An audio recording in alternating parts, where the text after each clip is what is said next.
яасан гэхээр цагдаа нар бол бидэртэй адилхан ард түмээ. Цагдаа нар дотор бас төрөг чигшж байгаа хүмүүс байдаг юм аа. Тийм учраас бид эсэргүүцэл цагдаа нартаа гаргаагүй. Харин дээд байгууллагууд төр засгийнх нь үнэхээр ингэж хүчирхийлэл явуулдаг нь харагдлаа.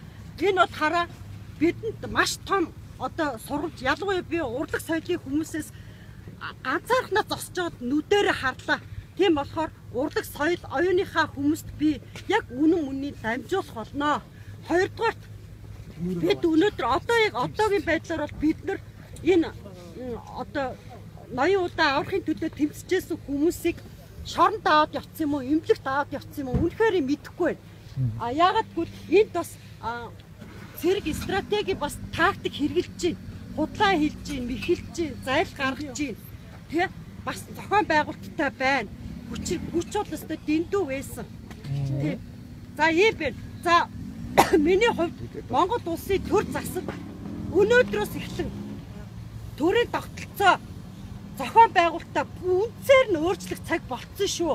Хоёрдугаар байгаль их дэлхийн минь үнэхээр аимшигтай сэглэгдсэн байгаа шүү. Гуравдугаар оюуны бүтээл, хөдөлмөрийн бүтээлийг хизээч үнэлэхгүй, эд хөрөнгөөр үнэлдэг. Ийм л нийгэм болцсон байгаа шүү. Дарангуулын нийгэм болцсон байгаа нь үнэхээр ил тод байгаа шүү.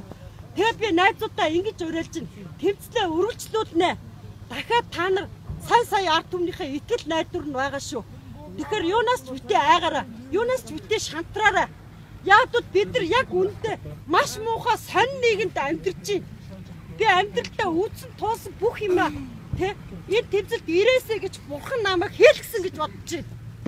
Манай Монголын ард түмэн үнэхээр аимшигтай амьдарч байгаа.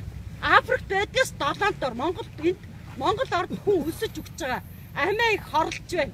Чимээгүй хүүхдүүд гомдсон, тонирхсан, нүдэндээ нулимстай, хоолойнд зангирсан. Хүний дайтай аз жаргалтай амьдарч чадахгүй өчнөө иргэд явж байна. Гэтэл хамгийн сайхан амьдарч байгаа ердөө нэг 100 хүрхгүй хүмүүс.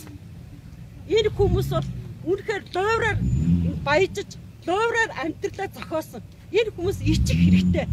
Хэрвээ ухаантай байжгаад бидэнтэй зөөлөө хандж хагаад уучлалтгүйгээд би нэрээ ийм их доллар, ийм их мөнгийг идсэн маа гэд гаргаад тавьчихсан байсан бол ард түмэн өршөөх байсан.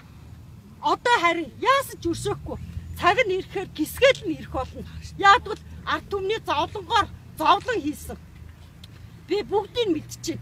Маш олон соёл урлагийн хүмүүс амь насаа алдсан. Алдахдаа гутарч өгчээсэн. Архиуж өгчээсэн. Гудамжид хөлдөж өгчээсэн. Би маш олон урлагийн найзуудтай амийг нэхнэ гэж бодож байна. Тийм ч учраас энэ газар шорооны асуудлыг бодлоноос болоод маш олон одоо бодлоноос болоод маш олон хэцүү зүйлүүд гарч ирж штэ.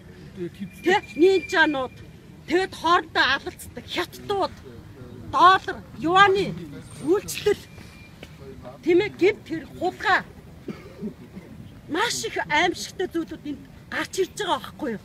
Ер нь хизээч өсгөлөг ингэж тарааж. Тэгэхээр одоо ингээд бүгдээрээ яг үнэнч найзууд бүгдээр энд үлдээд маргаашнаас бүх юм яаж зохион байх вэ? Бид нар оюунаар тэмцэх ёстой юм бэ? Уучлаарай.